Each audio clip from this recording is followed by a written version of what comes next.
Itoophiyaaf USC fi odeessaalee biroos isin biraan geenyaa kan isinii dhiyeessu Galaanaa Balay nu waliin tura.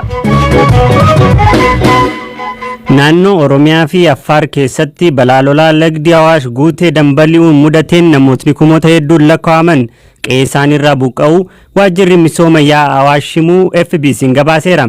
Naannoo Affaaritti namootni 72,000 ol ta'an qe'ee isaaniirraa yoo buqqa'an magaalaa Mataaraatti kaleessa galgalarraa eegaluun lolaan gara magaalittii seenuu jalqabee ganda magaalittiin qabdu lama keessaa gandi tokko lolaadhaan uwwifamuu kantiibaan magaalittii obbo Taaddalaa Diriirsaa BBC'tti himaniiru. Lagdi Awaash guutee dhangala'ee jira. Dhangalaasuu isaa sun immoo haala seenaa magaalaa kana keessatti haa ta'u seenaa laga Awaashii kana keessatti waan ta'e hin beekamne facaatii guddaadhaan kan ture.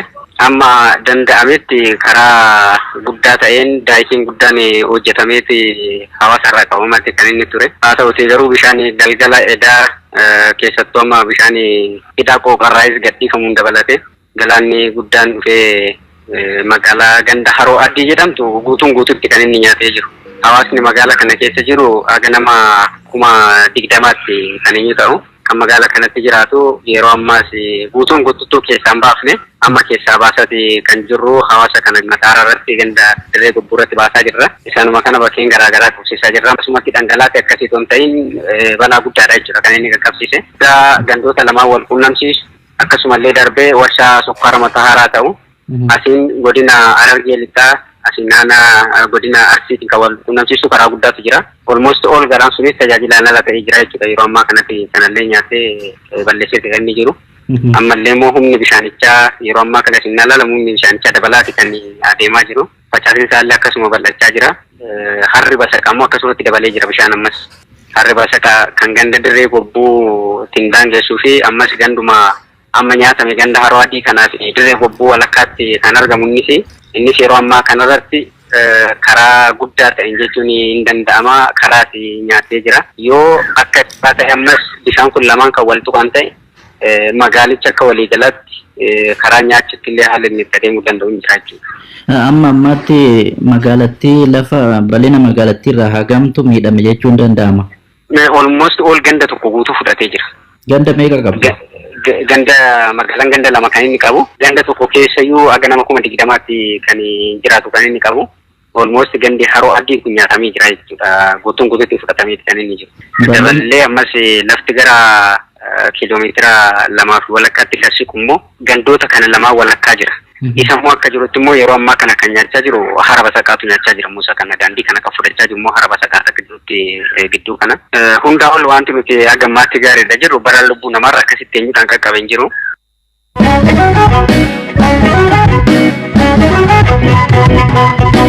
Torbee darbe keessa odeessa dhaga'ameen mootummaan Ameerikaa deeggarsa maallaqaa doolaara Ameerikaa miliyoona 130 Itoophiyaaf kennuuf turte dhorkiteetti. Ameerikaatti ambaasaaddarri Itoophiyaa dhimma kana laalchise mootummaa Ameerikaa irraa deebii argateen deeggarsi kun yeroof akka turu kan murtaa'e ta'uu hubachuu ibsee jira.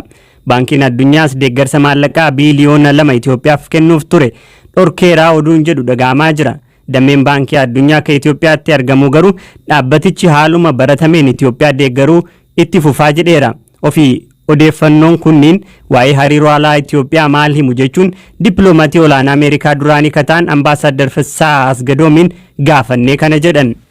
ሁለቱም ጉዳዮች ታላቁ ህዳሴ ግድብ ጋር በተያያዘ hidha haaromsaa guddicha waliin waa wal qabatuun mootummaan Itoophiyaa Waashintan waliin waliigalteen qaban bakka hin barbaachifne gahaa jira kan jedhuun qaba. Gama kaaniin miseensonni mana maree bakka bu'oota uummataa Ameerikaa mootummaa Itoophiyaa irratti gaaffii kaasuu eegalaniiru.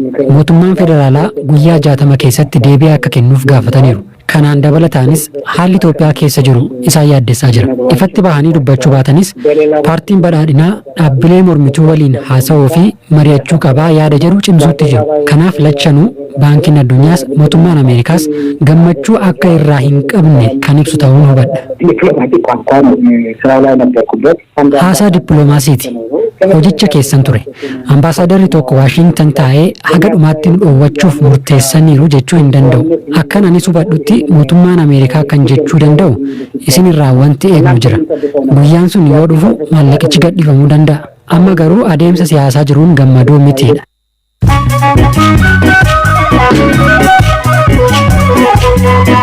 Dhaggeeffattoota gidduutti immoo odeessaalee gaggabaaboo muraasa. Ameerikaan tumsa barbaacha talaallii COVID-19 dhaabbatni fayyaa addunyaa dursu keessaa of baafte. Bulchiinsi Tiraamp tumsa idila addunyaa barbaachaaf raabsa talaallii COVID-19 dhaabbatni fayyaa addunyaa dursu keessaa of baasuu ishee beeksisteetti. Finfinnee naannoo CMCtti balaan ibiddaa qaqqabeen namoota qabeenyi isaanii jalaa manca'eef bulchiinsi magaalichaa hawaasa waliin ta'uun deeggarsa akka kennu kantiibaa itti aantuu magaalichaa Aadde Adaanech Abeebee ibsan. Balaa kanaan qabeenyi miiliyoona 12tti tilmaamamu gubachuu FBC'n gabaaseera. Mootummaan Taanzaaniyaa filannoo ji'a dhuftu dursee mormitoota ukkaamsuutti cichee jedhe Human Rights Watch. Jaarmiyaan mirga namoomaaf falmu Human Rights Watch mootummaan Taanzaaniyaa filannoo ji'a dhufu filatamu durseetu mormitootaa fi dhaabbilee miti mootummaa humnaan ukkaamsuutti cichaa jira jedhee qeeqe. Baqattuun COVID-19 qabamte helikooптara keessatti deesse. Dubartiin baqattuun koronaa vaayirasiin qabamte Itaalii odola Laampeduusaatti deesse.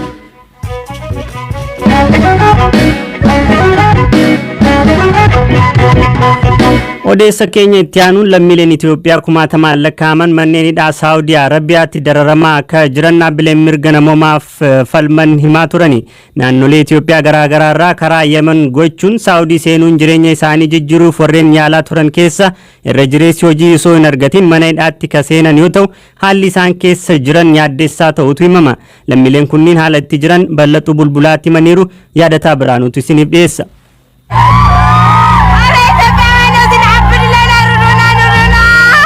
Saawudii Arabiyaa keessa lammiileen biyya ormaatii hojii garaagaraa hojjechuuf garas dhaqan bara 2019tti miiliyoona 6.6 ta'u.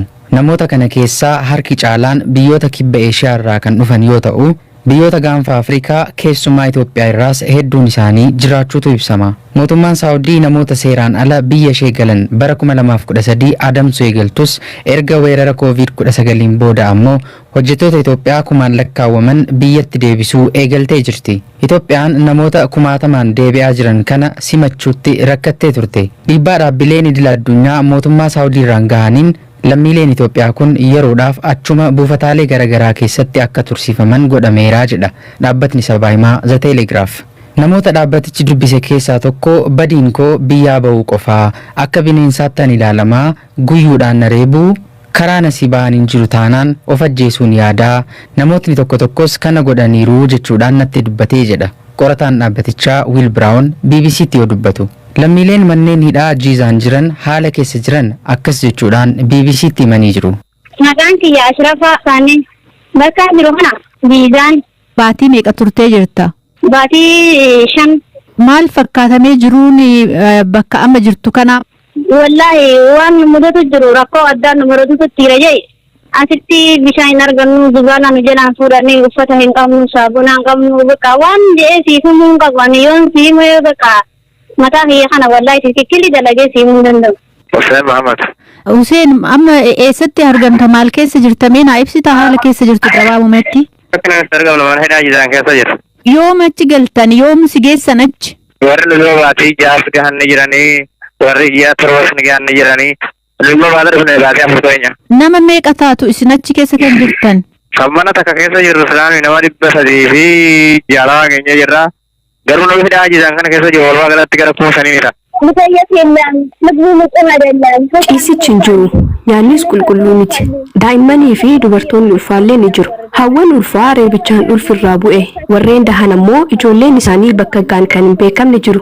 Warri garaadhaa qaban dhukkubeenni mana yaalaa deemuuf yoo bahan uleen yoo rukutaman ulfirraa ni ba'a.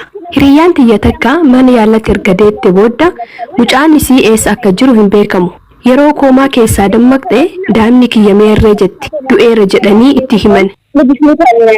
Dhaabbatichi mootummaan Itoophiyaa dhimma kana irratti deebii ministeera dippiloomaasii dinagdee fi dhimmoota diyaaspooraa kan ta'an Aadde Tsiyoon Takluu gaafatee mootummaan haala lammiileen kun keessa jiran hanga dhaabbatichi isaan gaafatutti kan hin barre ta'uun itti himamuu eeree jira. Namoonni mana hidhaa kunneen keessatti dararamaa jirraa jedhan kunneen mootummaaf maal dhaammattuu jennee gaaffii gaafanneef deebii wal fakkaataa qabu. Dhaamsa waan qabuuf kan amma mootummaadhaaf gara Itoophiyaadhaatti gara mana keenyatti kan nu galchan qofa yaadu jiraan. Leellanni nu barbaannu akkana ani nagahaan gara biyya keenyatti galuu akka rakkoo kana keessaa waan nu barbaannu malee waan nu barbaannu tokko illee hin jiru.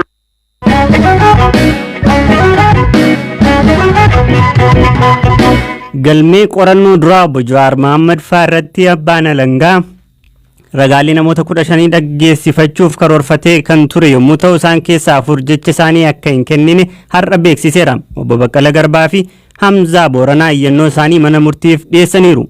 Waa'illi keenyaaf taamuu xibaboo oltii dhaddachaa hordofee gabaasa bilbilaan nuun gahee qaba.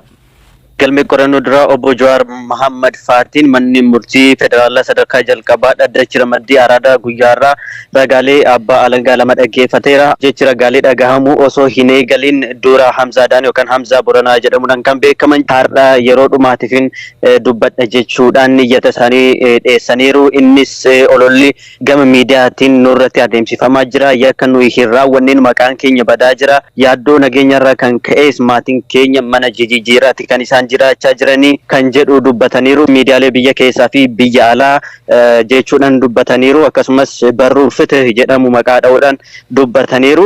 Kana malees obbo Hamzaan nuyi hidhamtoota siyaasaatii namoonni as jirru kun biyyattii keessatti nagaa fi tasgabbiin akka jiraatuuf iddoowwan garaagaraa deemuudhaan hojjannee jirra. Adeemsi kun sirrii miti. Mootummaan marii siyaasaa mijeessuu qaba jechuudhaan dubbataniiru. Obbo Baqqalaa Garbaas guyyaa har'a kana iyyata dhiyeeffataniiti kan isaan jiranii. Isaanii fi obbo Jawaar Mohaammed kophaatti hidhamanii akka jiran guyyaas galgalas manni isaanii yookaan immoo balballi kutaa keessa turan cufamee akka turuu fi namoota kaan wajjin yookaan namoota biroo wajjin akka wal hin agarre taasifamaa jiraachuu isaaniiti kan dubbatanii. Gara mana fincaanii yeroo deemnullee kutaan keenya cufameetti kan turu. Kana malees kutaan koo qilleensa hin seensisu jechuudhaan wanti kun akka sirreeffatamuuf mana murtii gaafataniiti kan isaan jiranii. Kana malees immoo konkolaataan isaanii akka gadhiifamus gaafatanii jiranii. Gama biraatiin immoo lakkoofsi herreega baankii kan isaanii kan haadha warraa isaanii kan ijoollee fi firootta'uun isaanii biroo cufamee yookaan immoo ugguramee akka jiru dubbataniiti kan isaan jiranii. Xumura dhaddacha haaraa irratti abukaatoo obbo Baqqalaa Garbaa faarraa mirkaneeffachuu akka hin danda'etti abbaan alangaa lakkoofsa galmee herreegni baankii shakkamtootaa fi kan maatii isaanii ittiin uggurame abukaatoowwaniif laachuu isaanii yookaan immoo itti himuu isaanii dhageeheeti kanan jiru. Gama biraatiin Galaanaa abbaan alangaa galmee qorannoo duraa obbo Jawaar Mohaammed faarratti hanga ammaattis waliigalaan ragaalee 9 dhageessifateera jechuudha. Kanaan dura ragaalee 15 dhageessifachuu akka barbaadu mana murtichaatti himeeti kan ture. Haa ta'u malee guyyaa har'aa kana ragaalee 4 sababoota garaagaraatiin dhageessifachuu dhiiseera jechuudhaan abbaan alangaa mana murtiitti himeera. Kana malees immoo ragaalee 2 bilbilaan argachuu hin dandeenye qaamaan barbaadee akkan dhiyeessuuf jimaatatti beellamni naaf yaa qabamu jechuudhaan abbaan alangaa gaafateeti kan jiru. Manni murtichaas ragaaleen abbaa alangaa isaan lamaan kunis eenyummaan isaanii dhokatee golgaa yookaan maggaarajaa duuba ta'uudhaan ragaa kan kennan akka ta'e abbaan alangaa mana murtichaatti beekseera. Dhumarrattis manni murtichaa iyyannoo shakkamtootaa qoratee ajaja kennuudhaaf akkasumas immoo ragaalee abbaa alangaa lamaan hafan dhaggeeffachuudhaaf jimaata hagayya 29 bara 2012 waaree booda sa'a 8tti beellama qabatee jira. Hayyee Habtaamuu Xibabuu Finfinnee irraa gabaasa bilbilaan nuun geesseef sin galateeffadha. Nagaan turi. Galatoomi Galaana. Dhaggeeffattoota keenya qophiin har'aaf jennee qopheessines asuma irratti xumuramaa kan isinii dhiyeessaa ture Galaanaa Balaa akka qopheessee yaadataa biraanuutii waan hordoftaniif hedduu isin galateeffannaa boru walitti deebina. Nagaan tura.